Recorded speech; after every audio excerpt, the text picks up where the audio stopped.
12ই March বসছে নতুন সংসদের প্রথম অধিবেশন। শিগগিরই থার্ড টার্মিনাল চালুর নির্দেশ প্রধানমন্ত্রী তারেক রহমানের।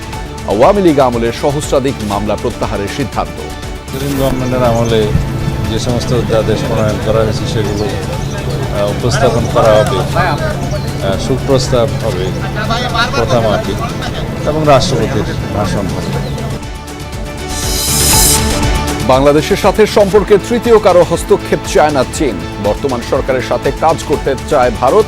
পররাষ্ট্রমন্ত্রীর সাথে বৈঠক করলেন পাক হাইকমিশনারও।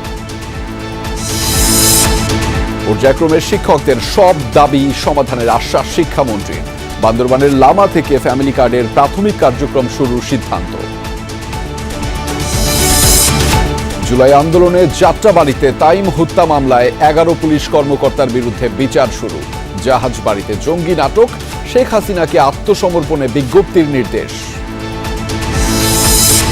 ব্রাহ্মণবাড়িয়ায় মেঘনা নদী থেকে অবৈধভাবে বালু উত্তোলনে বাধা দেয়ায় গ্রামবাসীর উপর গুলি, আহত 4।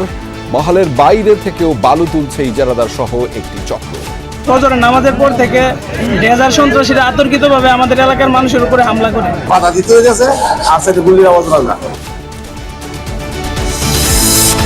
আফগান সীমান্তে জঙ্গিদের একাধিক ঘাঁটি লক্ষ্য করে পাকিস্তানের বিমান হামলা। নারী শিশু সহ বেশ কয়েকজন হতাহতের দাবি, যথাযথ জবাব দেওয়ার হুঁশিয়ারি।